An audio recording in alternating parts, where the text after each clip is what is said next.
Yo, welcome to episode of Superkick Podcast. I'm your host, Ringside P. Hope you guys are enjoying the week so far. Hope you guys checked out Friday Night Smackdown, which I know you did. I know you checked out Monday Night Raw. So we're going to get into it. Before we get started, though, make sure you like, subscribe, share, comment, give me feedback. Check out the reels, check out the shorts, check out the Superkick store, check out the TikToks, check out me on Table Ladders and Bumps. We're going to be hopefully doing another live stream for Bad Blood on October 5th, so we're gonna get ready for that. But in the meantime, let's break down Smackdown, let's break down Raw, let's get into it. Raw kicks off with the Bloodline keeping coming to the building. Gotta do the pat down, gotta go through the metal detectors, but Jacob Fatu says we ain't doing none of that. Super kicks to all the security guards. You know we're gonna have pandemonium for the rest of the evening for Smackdown. I love that we had a great U.S. title match between LA Knight, Andrade. I was surprised by the clean victory. I just knew that Melo was gonna pop up to kind of extend their feud going forward. But I guess we do need to have LA Knight have a clean win because he's a face right now. So clean win makes sense. But we get that backstage interaction between Andrade and Melo. The ad and Melo just putting more gasoline into the fire for Andrade. He's already upset that he lost the U.S. title match, clean like that. Melo tells him, no, dude, you might just hang it up, boy. Ain't no room for you here. You ain't got no time here. It's over for you. Andrade don't like that. They go back and forth in the backstage with a brawl, big old brawl. Looks like there was a little real heat back there. But we know we getting another Andrade versus Melo. I can't wait. Part 6. They got to do a best of 7. I got Melo putting out in the part 6. So we're going to have 3-3. I don't know who's going to go out and be the victor of this series. Who's going to win match number 7. But I got Melo match number 6. Who you guys got? Let me know. We go into this tornado tag with Nia Jax, Tiffany Stratton versus Naomi Bailey. The winner gets a tag match, or the winner gets a title shot at Nia Jax at Bad Blood. But if by chance Nia Jax win, the loser that gets pinned gotta leave SmackDown forever. There's a lot of stuff going on, and the match was kind of sloppy, but I did like the tag team working between Naomi and Bailey against Nia Jax. It made sense, and it just was, I don't know, it's just sloppy though. And we get this double pin at the end, so now we gotta sell it. Instead of having a triple threat match, now we still gotta get this one-on-one between Bailey and Naomi, and to see who's gonna face Nia Jax, was probably gonna end up with Bailey and Naomi in a matchup, and then we're gonna have Tiffany Stratton or Nia Jax come down and interfere. Then Nick Aldis gonna be like, you know what? Since you want to interfere, you got Naomi and Bailey at Bad Blood, triple threat match for the women's championship. So that's what we got. We get into, I think I'm gonna do super kicks of the week, and it's not really a sneaker, but I do have to acknowledge LA Knight. So when you look at his boots, he mentioned before how he was a big fan of the Jordan leather, the patent leather Jordan 11s, the black and white ones. And so a lot of his boots, most of his boots resemble that. And so I want to say the boots that he had on are similar to that, but they also really remind me of the Jordan 12. And the way he had the mostly white and he had the black on the side, kind of like a reverse taxi like colorway. But so I'm going with that for LA Knight. So it's not a real sneaker, but I know it is a sneaker inspired boot. LA Knight is a definitely Jordan fan. So what do you guys think about LA Knight and his boots? Did you guys ever notice that? Do you guys ever see that clip from wherever he did that interview with before, when he was mentioning that where it's inspired from? So they're not really fancy, great Gatsby type of boots or anything like that, or even I wonder if they're similar to Bret Hart's, and I don't know if Bret was also inspired by, probably not, because he was also out there doing his thing before this came out. So Bret probably not, but definitely LA Knight is inspired by Jordan. But what do you guys think? Let me know. Comment below. We gonna get into I gotta stop saying so much. Who is gonna turn first, Randy Orton or Kevin Owens? Do we know we get this tag match coming up with Roman and Cody versus Jacob and Solo, and KO and Randy got to be looking at Cody Rhodes like, dude, like we done spent 4 years of our life fighting the bloodline, and now you want to team up with Roman Reigns, the main dude that's been putting us down, keeping us down. He took Randy Orton. The bloodline took Randy Orton out for 18 months. They've been just making Kevin Owens' life miserable for 4 years. All the different attempts that he has had at the Universal or the WWE title to only be just thrown and just been like interfered with countless times by the bloodline, to the point that, like I say, he's like 0-10 in championship matches, and most of those times it's because of the bloodline or recent. So who you guys got turning heel first? You got Kevin Owens or you got Randy Orton that's gonna turn heel first? Let me know. Comment below on that. We can get into this triple, what is 6-man tag. We got the bloodline on one side, which consists of the Tongas, Tama Tonga, Tonga Loa, the American, the Samoan Werewolf, Jacob Fatu, versus Kevin Owens in what's going to be a DIY, but they got taken out. So the Street Profits. And match was crazy as usual. We got Jacob Fatu doing the most, but the most is the greatest to see Jacob Fatu do. Even before the match starts, we got we got Tama Tonga coming out, doing his like he's eating a ear corn, back and forth. I don't know what that is. I don't know if that's Tourette's or whatever he's got going on, but he need to quit that out. He need to cut that out real quick. When we get back into the match, God, it's not really even that chaotic. It's like a typical match going on. Someone gets thrown into the steel steps, and now it's a DQ, and now the match is thrown out. And I'm like, of all the times for a DQ to be called, this is the time the ref calls for a DQ, and that just leads me to be like, man, like what are the refs doing? We get the New Day versus the Judgment Day. They in this heated match, and gets the pin. The ref is outside the ring doing whatever right now for some unknown reason, things that he would never do. But now all of a sudden he's outside the ring trying to break up some brawl that has nothing to do with the match, and New Day loses. Now you got the ref. Not even a crazy brawl, and like still chairs are being used as a weapon or a chair or anything like that. No, but it's a DQ. And then that part just gets dragged out for a long period of time for some reason. I don't know if Cody Rhodes was still out at Georgia Stadium, at GT Stadium out there, Georgia Tech Stadium, or whatever. He had to drive back to the arena, but it took forever for him to show up. And it was like, people out here getting beat down. Where is Cody Rhodes? Why is it taking him forever to come out? Anyway, he gets out there, and so yeah. And then that leads me to the big part of Friday Night Smackdown for me, is that promo segment between Roman Reigns, Cody Rhodes. Felt like a movie. Minus that music they were playing in the beginning. That was trash. We didn't need that at all. But I don't need any music between those two.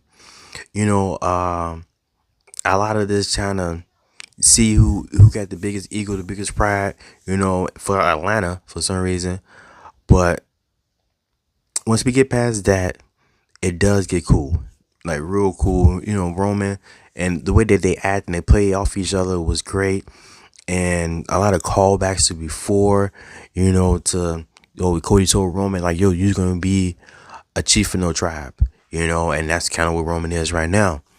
And Roman's like, "Yo, like, well, everything's said and done. I'm coming back for what's mine." Cody telling me that it isn't yours to take anymore. Roman's telling Cody that, "Yo, you in the way of my life." Like, who says that? Who tells someone that you in the way of my life? Like, I feel like I have to use that. Like, that has to be a line now. Like, yo, I feel like you guys know someone that is in the way of your life. Like in the way, in your life, that's in your way. Like you just want to get out. Use the line. Just drop the line on them. But yeah, man, what did you guys think about that segment between Cody Rhodes and Roman Reigns? It felt like cinema. The way it was filmed, like I said, besides that intro music in the beginning, the way it was filmed to me, the way it was shot, I thought it was dope. Just getting to my neck wrong. Dom rising style, live on his arm. They come to the ring. They do their promo. Rippy comes out. She says, "You know what? I'm tired of you, Dom, interfering. So Adam Pearce made the smart decision. We're gonna put you in a shark cage." I don't know why the shark cage is. Why does it have to be a shark cage? There's no sharks. You just can't just ban him from ringside or just lock him up somewhere but it has to be a shark cage. And I think that's just like even like a callback to I think that Dom has said in an interview before somewhere where they wanted to hang him in the shark cage or something like that before it was like custody of Dom for the ladder match. So they I like that they implemented that back into like today's time with Dom in the storyline, and it kind of made sense. So that's cool. Liv Morgan, for how great she is doing right now with the character work. I hate her laugh. Her laugh is horrible to me. Like her laugh is like one of the stages of hell for people. Like that laugh is atrocious to me. But whatever. We get Sami Zayn, the match versus Ludwig Kaiser, and I just gotta highlight Ludwig Kaiser, man. Like he's been putting in that work. Just even in that open challenge match that he answered to LA Knight back in Berlin, Ludwig Kaiser, I don't think he gets props that he deserves, and he's been killing it. He also pushed Sami Zayn like he was a dart in the air. Like a lot of dudes are taking flight. A lot of dudes are taking flight in recent weeks. You had the fan of the previous week. You got to be on the lookout for Bronson Reed. He gonna be taking flight. And I even forgot that they kicked off Raw just with chaos. Beginning of the show, you got Dom and Liv coming in. All you hear this giant like this roar of Braun Strowman, then you see chaos. Just two big old bodies smashed into the merchandise stand. Craziness. Karrion Kross, even though he's not wrestling, just his influence on people, he is that devil on people's shoulder. Just trying to just corrupt people, and I like what he's doing. And it's real subtle, and it makes sense for people. And he is like a poison in people's minds to change them. Like the way that not the same on the same level, but I remember when the Fiend was around, and every face that the Fiend fought eventually turned heel. And it was like some poison, some corruption that the Fiend was doing to guys to make them turn heel eventually. And that's what Karrion Kross is doing right now. Like, and I'm loving the work that he's doing. Hopefully he gets some type of push pretty soon. We get this match supposed to be between The Miz and and Bronson Reed. It don't turn out like that. Braun Strowman comes out, more chaos. Bodies are getting tossed everywhere. Bronson Reed doing suicide dives through the second rope. Like I say, security bodies tossed everywhere, all willy nilly. You got dudes lined up into a 69 position pose for a big old splash from Bronson Reed just for no reason. I don't know why they had to be positioned like that. They could have been positioned side by side, or like in like a circle, like a cross or whatever. But 69 security dudes getting splashed is a wild move. I enjoy the CM Punk promos, the Drew McIntyre promos. Like those have been fire. I wish that the matches have lived up to the promos. The promos have really exceeded expectations for me, but the matches not so much. And maybe this Hell in a Cell gotta be crazy. This gotta be on some Swerve versus Heyman Page types match for to really live up to this rivalry that they've been brewing for like say over a year. And I hope that it just doesn't end at Hell in a Cell. Like, I still want them to have like this feud, this bad blood, quote unquote, to one of them retire. One of them retire, one of them leaves the company. Like, it's always gonna be on site between the two of them. Like, it's never gonna be peace between them, and that's how I wanted it to be. Butch or Pete Dunne once again going crazy, taking out Sheamus with the cricket bat. And just how chaotic themes seem on Raw. Raw needs a theme again. Like, I remember when Raw was war. Raw is war, and that's what it feels like. It just feels like just war, like just chaos, and that we just add that to that. Like, Raw is war again. Like, that's the feel that I feel like that Monday Night Raw has. Like, you just never know, and you're just never safe out there in Monday Night Raw land. Like, you can get tsunami, you can get chair shots, the Judgment Day running crazy out there on you. Like, you just don't know what's happening. You got Pete Dunne with cricket bats, knocking people out, taking people out. Raw is war 24/7. Bring it back. Damage control needs more tick. We've seen what Io Sky can do in that match against Bianca Belair. Kairi Sane, Io Sky versus the Unholy Union. Solid match, but it's even better just to see damage control. At least, Io Sky, Kairi Sane out there getting to it, doing work, showing why they are two of the best wrestlers in WWE or just in the world, period. Like, so more damage control. I don't know if they get the tag team titles. I don't know what they could really do with them. I don't know what it's going to take to make those women's tag team titles mean something. It hasn't been enough work put into the tag team titles to actually make them mean something, but hopefully they can do something about that going forward. We're going to get into the New Day.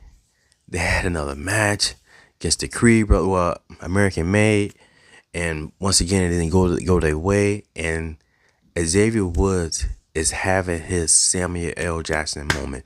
If you guys ever seen Snakes on a Plane, this is Xavier Woods right now. He is tired of the losing in this MF Monday Night Raw main roster, and he is ready for something to change. Like, right now, for him, he just hopes everyone just burns in hell, and they hope they deserve to die. Like, I know I'm butchering Samuel Jackson's quotes, but you guys get it. Like, he just had his moment, because the Samuel Jackson moment is in every movie that Samuel Jackson is in. At some point, he didn't had enough, and he gonna let you know that he had enough by cussing. And that's what Xavier Woods is at right now. He ain't cussing yet because it's still PG. But if it was Netflix, I think he'd be cussing. Xavier Woods is ready to go off, and I'm here for that too. Like, I don't know where it's gonna go, but I'm here for what this more serious Xavier Woods. Put the joysticks down, pick up some Kindle sticks, start busting some heads, man. Let's go, Xavier Woods. Let's get into the last match of the night. We got Braun Breaker, the Intercontinental Champion, versus the number one contender. The main event, Jey Uso, Mr. Yeet, Master Yeet Meister himself, Mr. Oos, Big Oos, coming down to the ring through the people, through the crowd. You can feel the energy. The people are yeeting. You got Joe Testatori yeeting with the signs. He all beat. He even got the arm fully extended. Like, he got alligator arms, or like T-Rex arms. He yeeting like this. Like, you gotta get the full extension of the yeet out.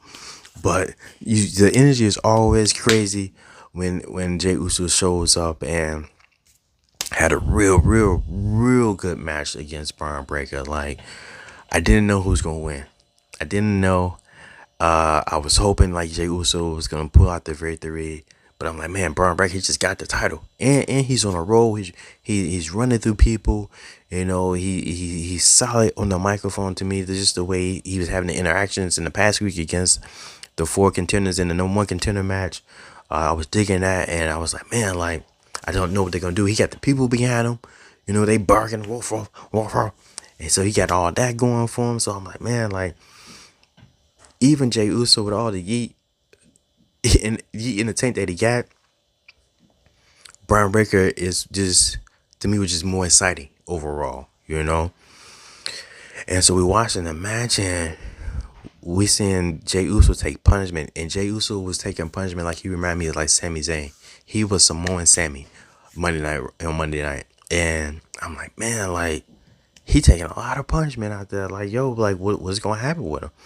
You know, and he's trying, you know, he's coming back, and he's having his comeback.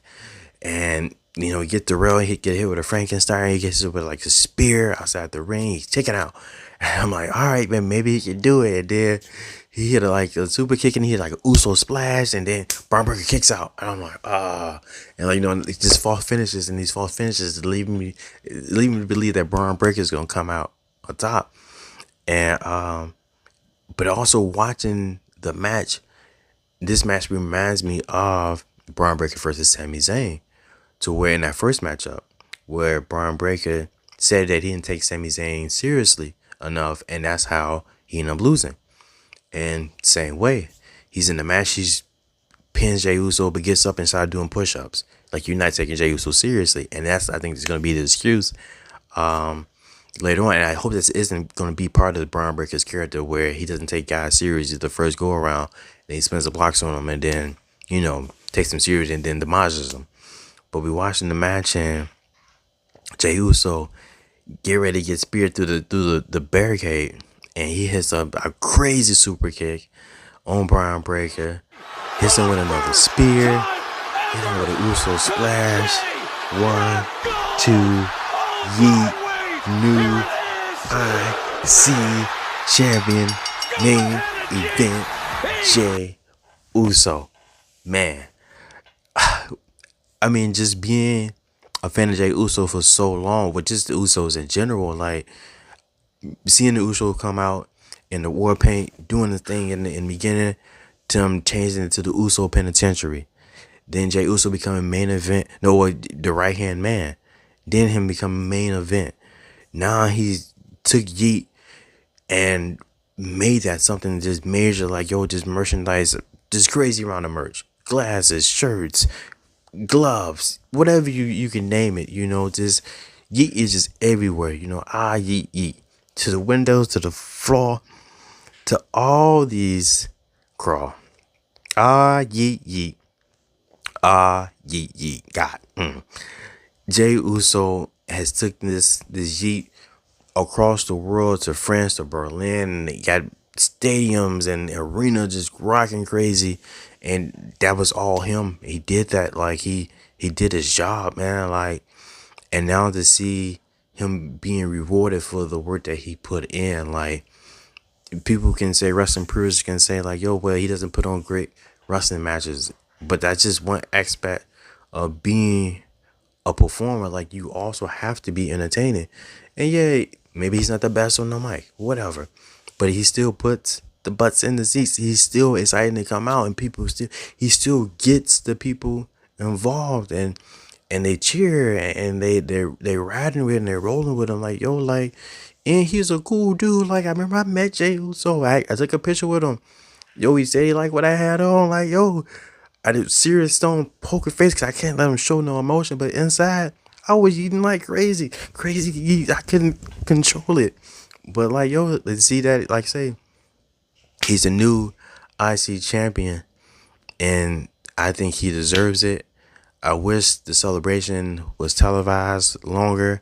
I hope that he gets adequate time next week on Monday Night Raw to get the proper acknowledgement and praise that he deserves from doing this. Like, you know, like, he no longer is which twin are you? You know, now he's Jey Uso, main event Jey Uso, Intercontinental Champion Jey Uso. He's did it. Big Yeet in the house. Man, can't be happier for him. Man, I don't know if I get anything else, but you just gotta put some respect on Jey Uso, man. Like, he did it. Jey Uso did. I don't know how long he's gonna hold the title. I hope he at least gets 1 or 2 successful title defenses before he has to drop it or lose it to someone. But man, Jey Uso, you did that thing, man. And yeet, yeet, yeet, yeet. And so, man, that's it. That's all I got. You know, checking me out on Table Ladders and Bumps. Thank you guys for rocking with me. Make sure you like, subscribe, share, comment. We gonna hopefully, like I say, do another live for Bad Blood. Excuse me. Who's going to WrestleMania? Tickets are going to sell towards the end of October.